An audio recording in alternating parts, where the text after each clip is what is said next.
Bismillahirrahmanirrahim. Alhamdulillahirabbil alamin. Wassalatu wassalamu ala asyrafil anbiya'i wal mursalin Sayyidina Muhammadin wa ala alihi wa sahbihi ajma'in. Alhamdulillah, para jemaah dirahmati Allah Subhanahu wa taala. Sebelum kita meneruskan pengajian dalam kitab Umdatus Salik pada hari ini, insya-Allah kita melakukan sedikit murajaah atas apa yang kita membicarakan pada kali yang lepas. Dan kali yang lepas ini merupakan satu pengajian yang agak penting, disebabkan kita di Singapura ini ramai orang menanyakan tentang perkara ini. Ia adalah berkenaan dengan kalau sekiranya seseorang itu menjadi imam dan datang seorang makmum, seorang yang sedang melakukan solat bersendirian, datang seorang makmum, maka pertama sekali bagi makmum ini untuk berdiri bagi sebelah kanannya. Kalau sekiranya datang makmum yang kedua, maka dia melakukan solat di sebelah kiri, dan selepas itu sama ada kedua-dua makmum itu ke belakang ataupun imam ke hadapan. Jadi ini adalah perkara yang pertama yang kita membicarakan pada kali yang lepas. Selepas itu kita membicarakan berkenaan dengan kalau sekiranya makmum itu dia di dalam saf sendirian. Misalnya kita masuk ke dalam masjid dan kita mendapati saf yang pertama telah penuh. Jadi kita berdiri pada saf yang kedua misalnya sendirian. Ini makruh dalam mazhab Imam Syafi'i, seperti mana kita mengatakan hukumnya adalah makruh disebabkan kita ada larangan Nabi SAW dalam hadisnya berkenaan dengan seorang ini berdiri sendiri di dalam saf. Maka apa yang disunatkan baginya untuk dia melakukan adalah untuk dia menarik salah seorang daripada jamaah, untuk dia menarik salah seorang daripada jamaah. Jadi minggu lepas kita membicarakan berkenaan dengan siapakah yang sepatutnya dia tarik. Maka yang paling afdal adalah kalau sekiranya dia berada di tengah saf, maka dia menarik mereka-mereka yang di belakang imam, mereka-mereka yang melakukan solat di belakang imam. Sebabnya adalah kebiasaannya orang yang melakukan salat di belakang imam merupakan orang yang dihormati, orang yang terkenal misalnya dengan keilmuannya ataupun dengan bacaannya dan sebagainya. Itu sebab dalam Islam, daripada adab dalam salat jamaah, kalau sekiranya kita bukan ahli di dalam agama sebagai misal, elakkan daripada kita melakukan salat di belakang imam. Elakkan kita melakukan salat di belakang. Ini dalam segi adab. Mungkin ada orang ini mengatakan tapi dia bukan diharamkan. Ya, memang ia tidak diharamkan, tetapi ada perkara dalam Islam yang mana Islam memerintahkan kita untuk kita meraihkan adab. Mungkin saya akan memberi contoh ya. Cuba bayangkan kita masuk ke dalam satu majlis dan kita tidak dikenali misalnya oleh orang dalam majlis tersebut. Adakah dan kita lihat misalnya dalam majlis di sebelah depan sekali ada tempat kosong, dan kita terus masuk dan kita terus duduk di tempat itu. Maka di sini kita menanyakan soalan, walaupun perkara ini bukan perkara yang diharamkan, tetapi dalam segi adab kita mengatakan dia bukan perkara yang dalam segi adab dalam Islam, bahkan dia bercanggah dengan adab. Maka tidak wajar bagi seorang Muslim untuk melakukan perkara sedemikian.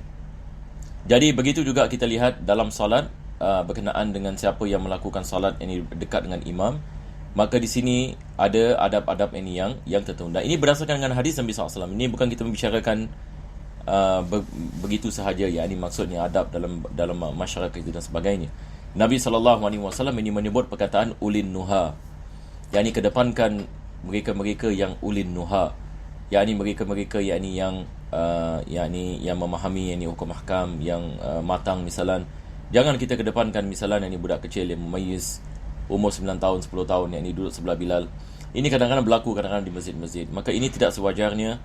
Kita sebagai ayah sepatutnya kita nasihatkan anak kita. Kalau kita lihat anak kita misalnya melakukan perkara seperti ini dan dia masih kecil lagi, maka kita ajarkan kepadanya supaya jangan melakukan perkara yang ini sedemikian, disebabkan di masjid-masjid biasanya ada manusia-manusia yang Masya Allah, yang terkenal dengan keilmuannya dan sebagainya. Maka kita kedepankan mereka dalam segi adab. Jadi balik kepada misal tadi, kalau kita mendapati saf yang pertama sudah penuh, maka maka disunatkan kita menarik salah seorang daripada jamaah. Yang paling afdal adalah kita menarik mereka yang di belakang imam. Jadi biasa ni dia akan faham masalah ini.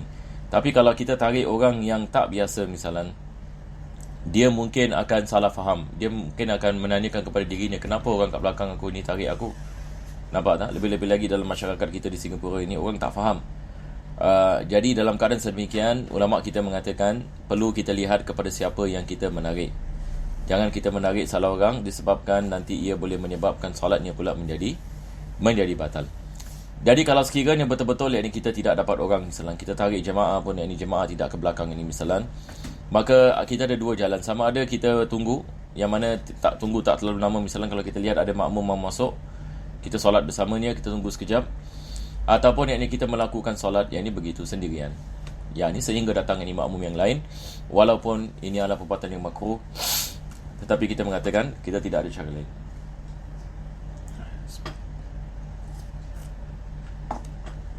Jadi ini adalah daripada apa kita membicarakan yakni pada minggu yang lepas. Taib. Sekarang kita akan begitu juga saya membicarakan, penulis saya membicarakan berkenaan dengan kalau imam berada di atas, makmum berada di bawah, maka dibolehkan yakni melakukan solat sedemikian selagi mana makmum tak kena yakni kepada imam. Ini maksudnya kalau dia berjalan, kepala dia tidak kena yakni kepada sebahagian daripada badan imam. Dan kalau sekiranya tidak kena, maka hukumnya adalah makruh. Hukum dalam makruh, akan tetapi solat dia tetap sah.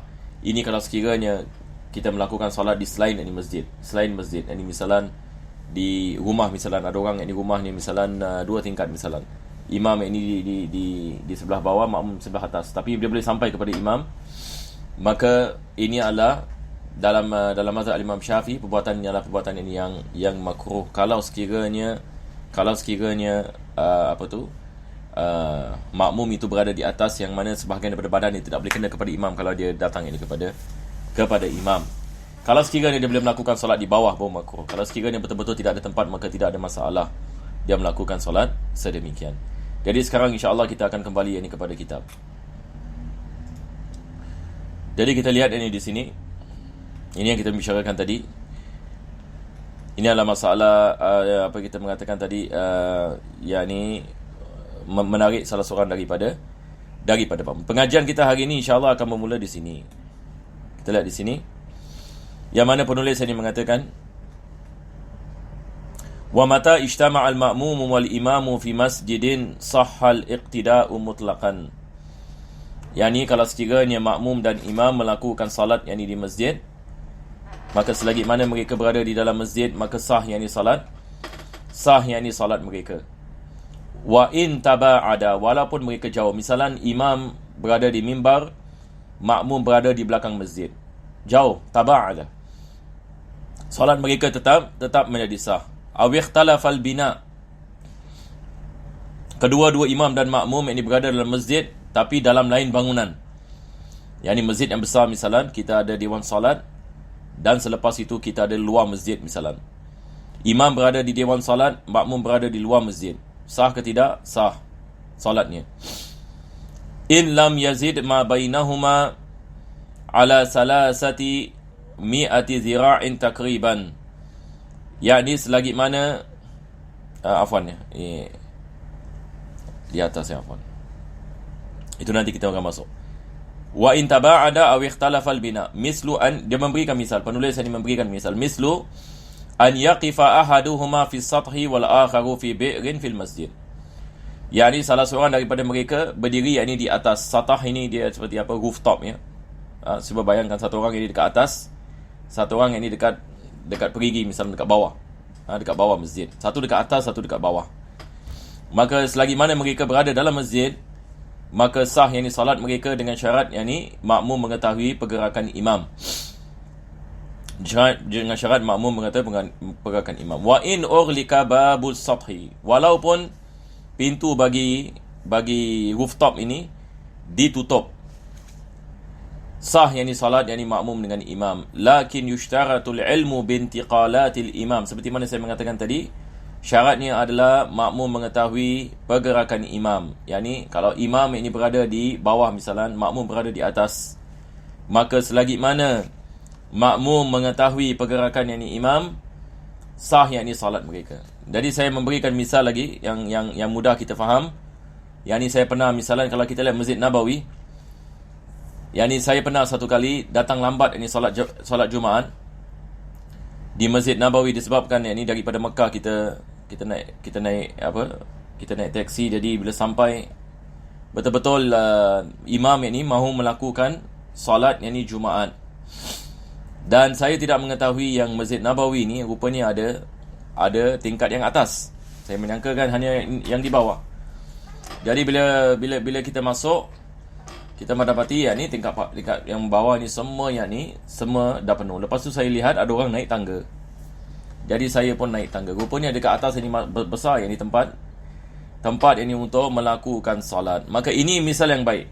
Sebab kedua-duanya dalam masjid, betul ke tidak? Imam dalam masjid, makmum dalam masjid. Cuma makmum ini berada di tingkat atas. Taib, sekarang kita tak nampak imam sama sekali. Kita tak nampak imam ini sama sekali. Dan kita tak boleh sampai kepada imam ini disebabkan tangga dia pun ini berpusing-pusing. Imam ini berada di bawah, kita berada di atas. Taib, ini adalah misal seperti mana penulis ini mengatakan. Selagi mana kedua-duanya dalam masjid, iaitu imam berada dalam masjid, makmum berada dalam masjid, maka walaupun makmum tidak melihat ini kepada imam, tetapi syaratnya adalah kita mengetahui intiqalatil imam, yakni bagaimana imam bergerak di dalam salat. Maksudnya sama ada imam berada dalam rukuk ataupun imam berada dalam sujud, makmum ini dapat mengetahuinya. Maka kalau sekiranya makmum dapat mengetahuinya, maka sah salat makmum.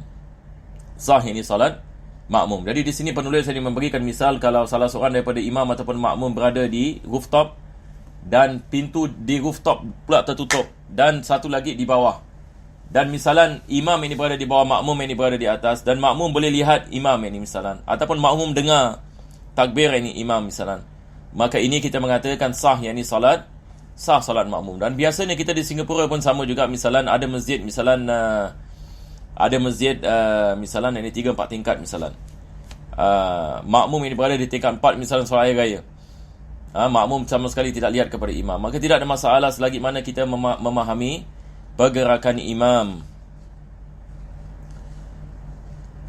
Maka selepas itu penulis ini mengatakan wa in urlika babu sathi lakin yushtaratu al-ilmu bintiqalatil imam imma bimusyahadatin, sama ada kita melihat ini imam, au sama'in muballir, ataupun kita mendengar muballir. Apa maksudnya ini muballir? Ini zaman dahulu disebabkan mikrofon mereka pun tidak ada.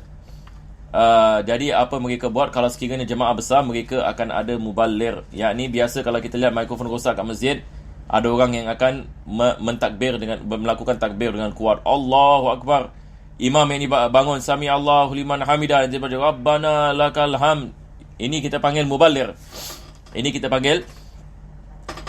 zaman dahulu kalau jamaah misalan 10,000 orang, 20,000 orang, imam ini takbir, jemaah di belakang tidak akan mendengar takbirnya imam. Jadi mereka akan ada muballir yang tertentu yang menyampaikan takbirnya imam kepada jemaah yang berada di belakang. Jadi dengan itu makmum dapat mengetahui pergerakan imam, maka sah salat makmum.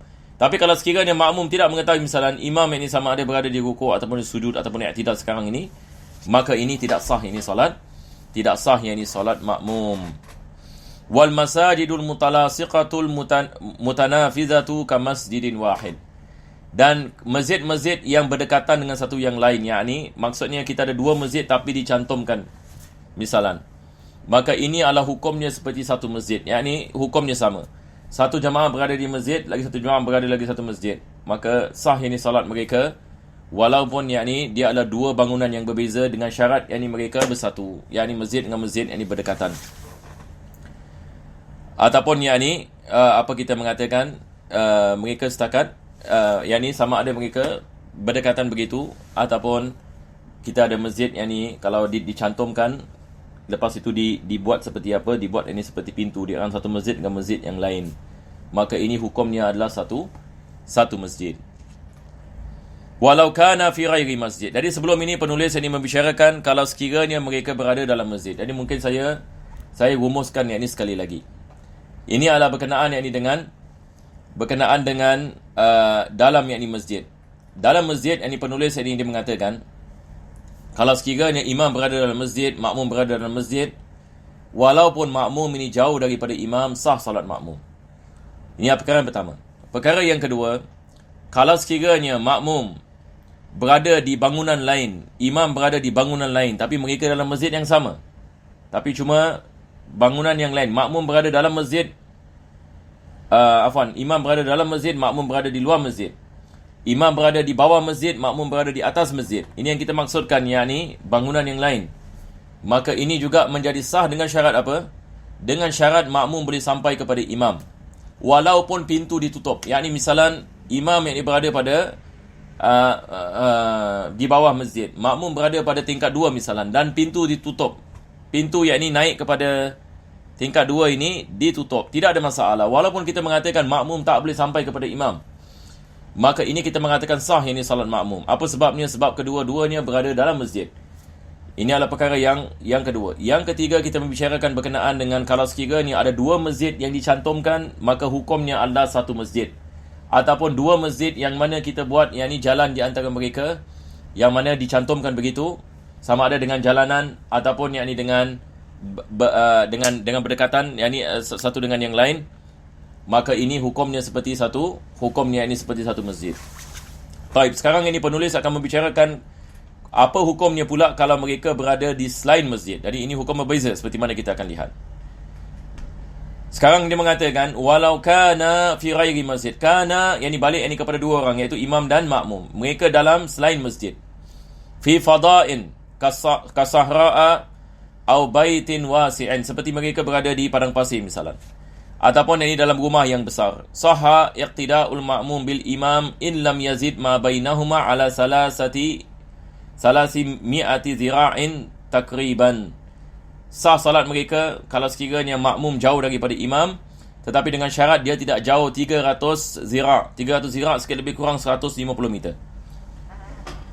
300 zira' yang sikit lebih kurang 100 yang 50 meter. Yakni misalan kalau kita di madrasah misalan, madrasah bukan masjid, imam yang ini melakukan salat dan makmum lebih 150 meter ini dekat belakang sekali, ini kita mengatakan tidak sah.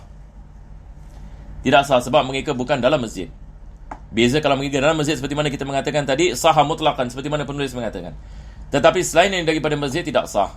Kalau sekiranya dia lebih jauh daripada 300 zira' sikit lebih kurang, yakni 100 yakni 50 meter. Dan ini berdasarkan ini dengan ijtihad, ini balik ini kepada uruf. Itu sebab penulis ini mengatakan takriban, yakni kalau 1-2 zira' yakni kurang ataupun terlebih dimaafkan. Tapi dia tidak boleh lebih daripada itu. Kalau sekiranya misalnya kita mengatakan 160, 170, 180, maka ini tidak sah.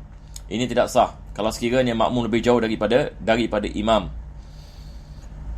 Wa illa fala, yakni kalau kurang daripada itu maka sah ini salat makmum. Walau shalla khalfahu sufufun. Di sini pula beza sikit.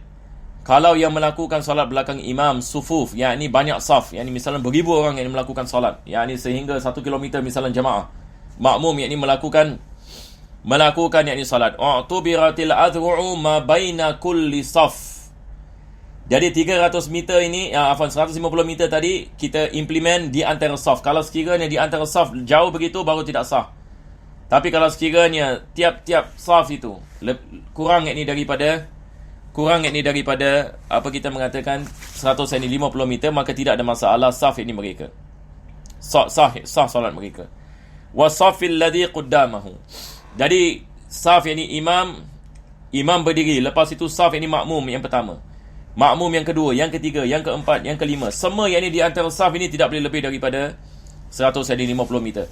Maka kalau sekiranya sedemikian, maka tidak ada masalah. Hatta 10 km sekalipun makmum, beribu-ribu makmum melakukan salat, sah salat mereka.